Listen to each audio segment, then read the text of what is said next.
مولانا عبدالغفور حیدری نے بھی خطاب کیا۔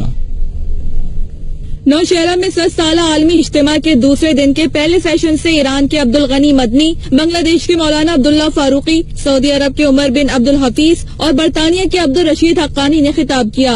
اجتماع میں راجہ ظفر الحق کی قیادت میں مسلم لیگ نون کے وفد نے بھی شرکت کی۔ اجتماع سے خطاب کرتے ہوئے راجہ ظفر الحق نے 7 سالہ جشن پر جمعیت علماء اسلام کو مبارکباد دی۔ میں اپنی طرف سے اور پاکستان مسلم لیگ کی طرف سے دل کی گہرائیوں سے مبارکباد دیتا ہوں اور ایک بار پھر اس بات کا اعادہ کرتا ہوں کہ ہم انشاءاللہ تعالی ہاتھوں میں ہاتھ ڈال کر اور رسول اکرم صلی اللہ علیہ وسلم کے جھنڈے کو ساتھ لے کر انشاءاللہ تعالی آگے بڑھیں گے۔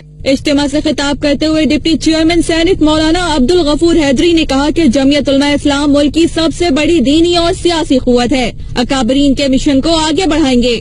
یہ جمعیت علماء اسلام پاکستان میں سب سے بڑی دینی اور سیاسی قوت ہے اور اس عظیم اجتماع میں لاکھوں کی تعداد میں شریک کارکنان شریک ہو کر اس عزم کا اظہار کر رہے ہیں۔ یہ 100 سالہ جدوجہد کے نتیجے میں ہمارے اکابرین نے جو ورثہ ہمارے لیے چھوڑا ہے، جو مشن ہمارے لیے چھوڑا ہے، اس مشن کو ہم آگے لے کر چلیں گے۔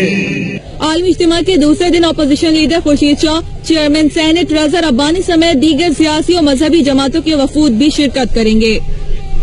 ابھی آپ کو لے چلیں گے کراچی، جہاں پر